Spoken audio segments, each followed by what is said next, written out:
De terrorismos a terrorismos 20. El magnicidio de John F. Kennedy. 02, parte 2. Esta es una obra del maestro Héctor Alejandro Mora Gallardo.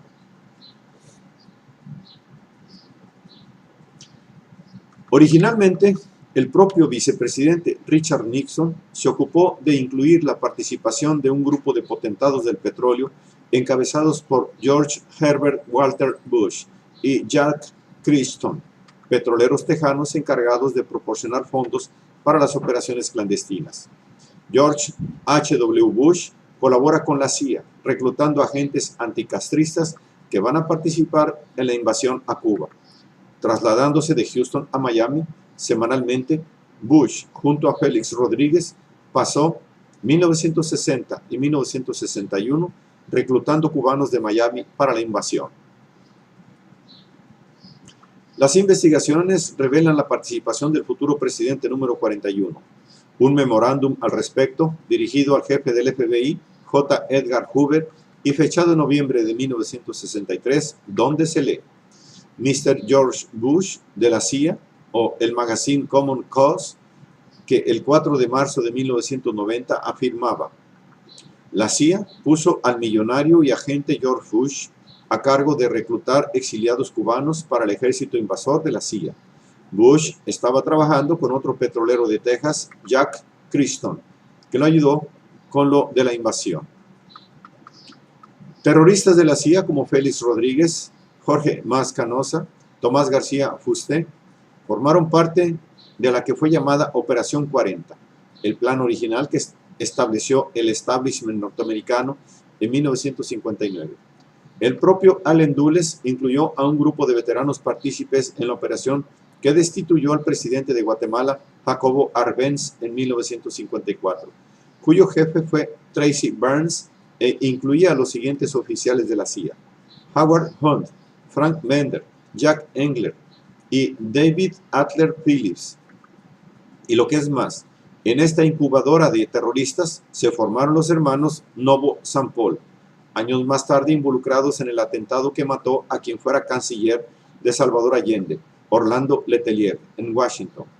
E incluso Luis Posada Carriles se inició en estos escuadrones, habiendo una base de entrenamiento en Fort Benning, Georgia, en donde cohabitan Mas Canosa, Félix Rodríguez, Posada Carriles, a quienes posteriormente se unirán Orlando Bosch y Antonio Besiana, todos ellos de reconocida trayectoria terrorista. De Georgia se desplazan a Luisiana, confluyendo en una base secreta veteranos de Bahía de Cochinos y de Fort Benning, los que serían conocidos como el Grupo New Orleans, entrenados en el conocimiento de los medios de combate del ejército cubano. Su plan maestro seguía siendo el mismo: la autoprovocación a la base de Guantánamo. Y aún hay más. Según informó un investigador de nombre Paul Kangas, los anticastristas, además de participar en el magnicidio de Kennedy, posteriormente se vieron involucrados en el escándalo de Watergate.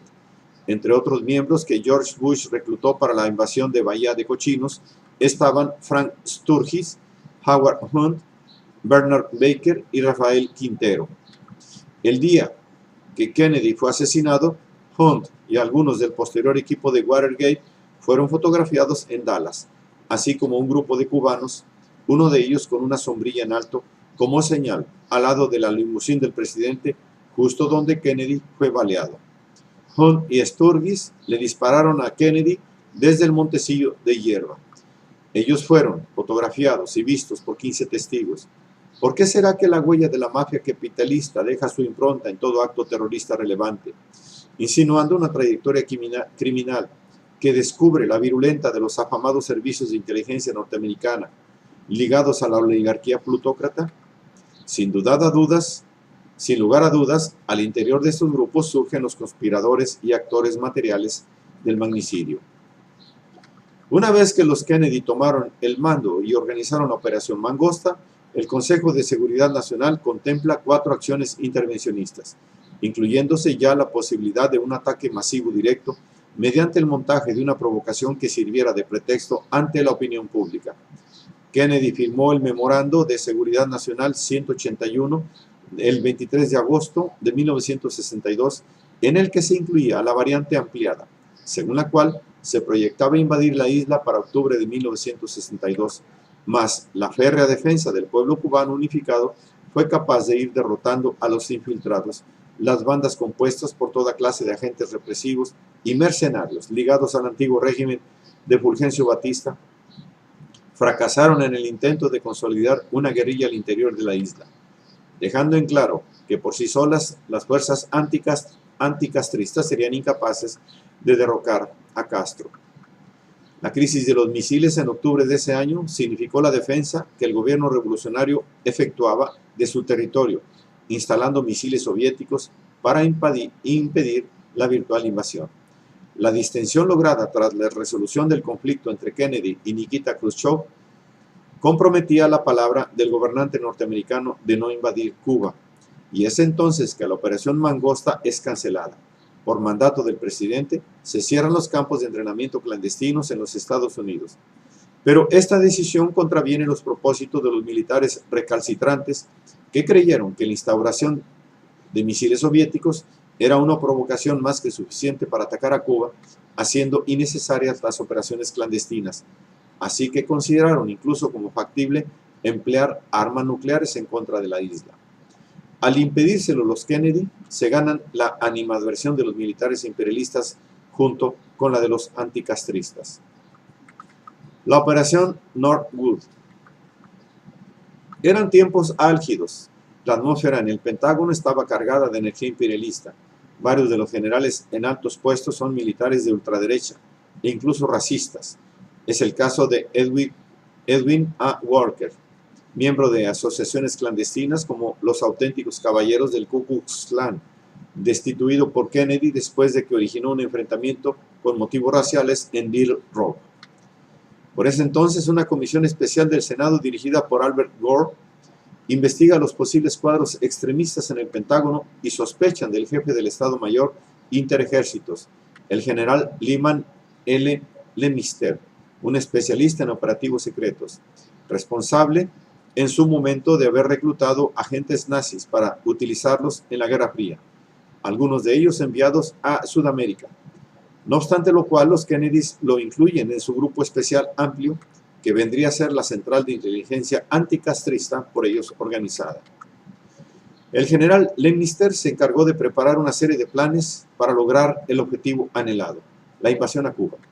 A estos planes se les dio el nombre de Operación Northwood, participando en su elaboración el Estado Mayor Conjunto en su calidad de directores de los servicios de inteligencia y especialistas en operaciones clandestinas, por lo que son los maestros del complot, maquinando proyectos que lindan en el extravío y en la crueldad refinada. El 13 de marzo de 1962, el general Lemister presenta un documento al secretario de Defensa, Robert McNamara, el que fuera elaborado por el alto mando militar, que incluía al jefe de operaciones navales, almirante George W. Anderson Jr., al jefe del Estado Mayor del Ejército de Tierra, general George H. Decker, al jefe de Estado Mayor de la Fuerza Aérea, general Curtis E. LeMay, y al comandante del Cuerpo de Marines, general David M. Shaw, contándose también con la participación de William H. Craig.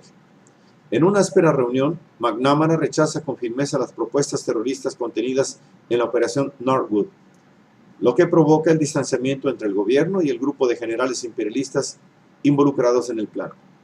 A consecuencia de ello, Lemister es enviado a Europa, uniéndose al anteriormente excluido Edwin A. Walker. Los documentos originales son destruidos por los militares, pero McNamara archiva una copia. Y he aquí que la historia tiene a su alcance un documento invaluable para conocer la praxis clandestina del imperio. 6 son las maquinaciones pretendidas en la Operación Northwood. Primero, la primera de ellas era la más simple y la que de hecho fue intentada: el ataque de mercenarios anticastristas disfrazados de miembros del ejército revolucionario en contra de Guantánamo. Las siguientes serán más pérfidas. Segunda, realizar algo semejante a lo ya hecho en 1898 con el hundimiento del Maine. explotar un buque de guerra norteamericano en aguas territoriales de Cuba, un buque vacío teledirigido. Habría una operación de rescate, se publicaría una lista de presuntos difuntos y se realizarían falsos funerales, con lo que se garantizaría el engaño a la opinión pública, haciendo creer al mundo que el gobierno de Fidel Castro era un régimen terrorista. Tercero, permitir atentados contra cubanos exiliados en Florida o en Washington atribuidos a falsos agentes de Castro, apareciendo comprometedores documentos que insinuarían la mano de Fidel. Cuarto, bombardear República Dominicana o alguna otra isla del Caribe con bombas de fabricación soviética. El responsable sería obvio, Castro. Quinto, un prodigioso atentado en contra de algún vuelo espacial de la NASA imputable a las fuerzas militares cubanas. Sexto, el derribo de un avión civil estadounidense cruzando el Caribe por cazas cubanos. El avión vendría a ser un sustituto de un original que regresaría a base de la CIA en la Florida con sus tripulantes y pasajeros sanos y salvos, mientras que el avión sustituto, vacío y guiado a control remoto, sería derribado por un caza camuflado de aparato de la Fuerza Aérea Cubana. Anticipo de un procedimiento empleado el 11 de septiembre. La operación Northwood es un documento maestro que vale para probar la disposición de los militares imperialistas para cometer atentados e incluso autoatentados sin importarles la muerte de civiles, provocando una conmoción generalizada. En su perversa mente, el fin justifica los medios, de la que se siga la obtención de la aquiescencia pública, nacional e internacional, la que tácitamente legitime las siguientes acciones imperialistas emprendidas por las fuerzas militares, denotándose una mentalidad maléfica en la planificación de estos actos brutales, tratándose de un auténtico terrorismo de Estado clandestino que aprovecha el poderío de la tecnología militar y la vasta organización imperialista con la que cuenta. Lo que hace obvio que Northwood es un precedente del 11